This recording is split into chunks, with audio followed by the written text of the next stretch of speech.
Alright, so we got it tipped over. We're gonna take the solenoid off. You gotta take the brush off and get this middle bolt off. And there's your solenoid, and there's the middle bolt. Take that off. Alright, we got it off there. Now you're left with this. And you have to reuse these to put them on the new one. So I found the best way to get these off is by putting a screwdriver into the hole and then rotating. Having these here to hold it, rotating, and it comes right off. Alright, so you want to put the bolts back through, put your solenoid back in, connect them, connect this one here, and this one down here. And then we should be ready to tighten it all up and get it going. Got it all cranked out, and we're going to adjust it out. Put on water, and then put more water.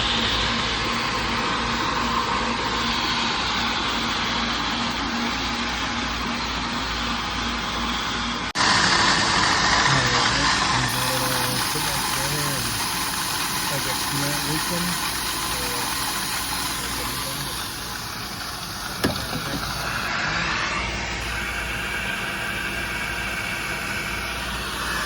Looks like a job well done.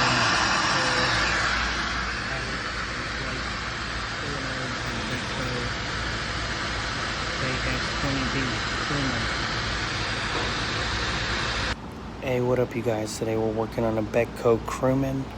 Ready to take the lid off, and it is a AS20B, and it looks like it needs a water solenoid because the water just leaks when it's not being used. So we're gonna throw that on there and test it out.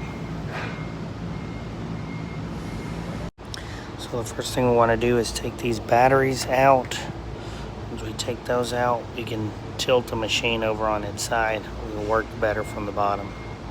Alright, we have those out. Now we're going to take the squeegee blades off, or the squeegee off. We're going to tilt it on its side. For this one, you just want to remove the pins out, and it'll drop down this pin out of this side. It's going to be tough with one hand. Alright, so we got the squeegee off.